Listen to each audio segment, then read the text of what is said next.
Okay, YouTube, I just watched the video Black Women Unmarried.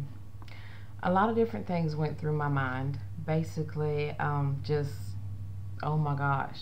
So, what I want to say is anytime you are a successful woman, let alone a minority woman, it's going to be more difficult to find someone who you think is on your level.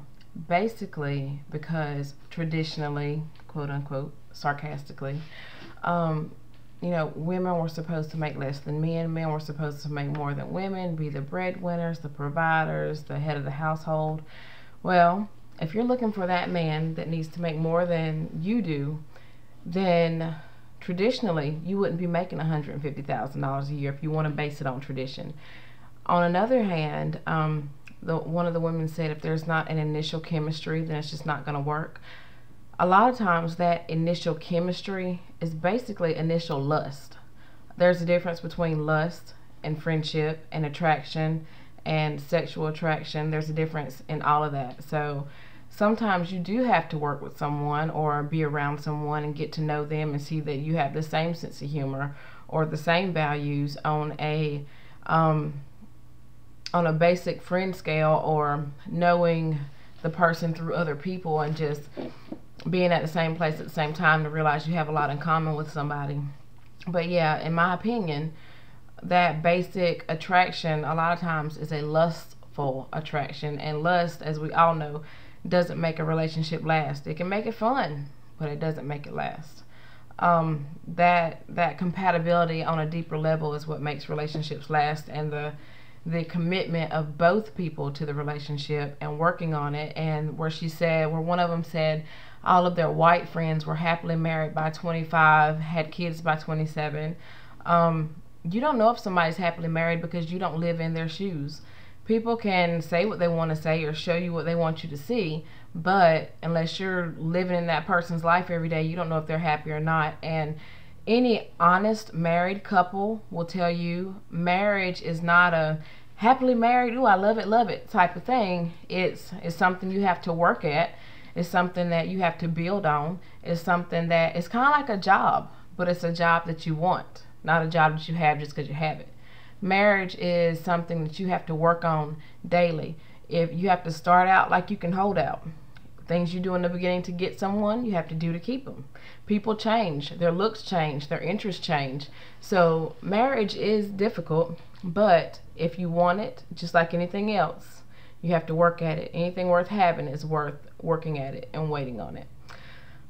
There was another thing that I wanted to say. Oh, if you have been looking for that special someone for 10 years, and you think you're such a catch, making however much money you make, and you haven't had a solid relationship in over a decade, then maybe the expectations you put out to other people classically is a reflection on you. So if you're not happy within yourself, and if you're not content in where you are in life based on you, then when you go out to look for someone else to complete you, no one can complete you. You have to be whole in yourself, in your physical, mental, spiritual, emotional self, before you can actually have someone to complement you. So if you're going out saying, I want him to make at least one penny more than I do a year, I want him to be this tall, I want him to be this complexion, I want him to play this sport, I want him to like these movies, these books, dress this way.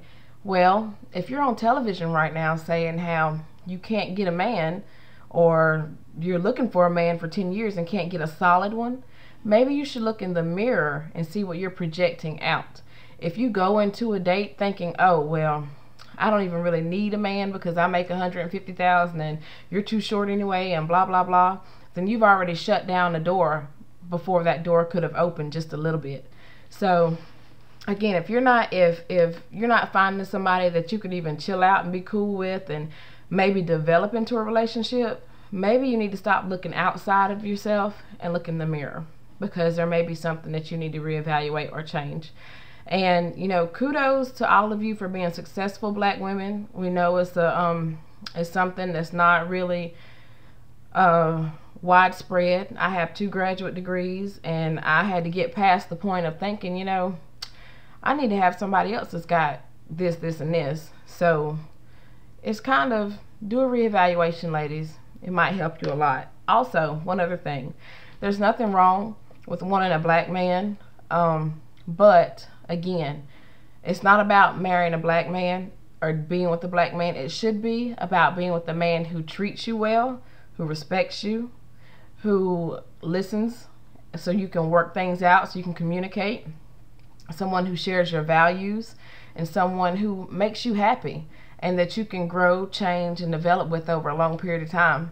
Whether he's black, yellow, orange, or, you know, pink and white stripes, it should be who makes you happy, not necessarily who looks like you when you look in the mirror. So I wasn't being sarcastic. I had a lot to say about that, and that's my piece. It's my opinion, and you know what those are. Everybody has one. Thanks. Bye.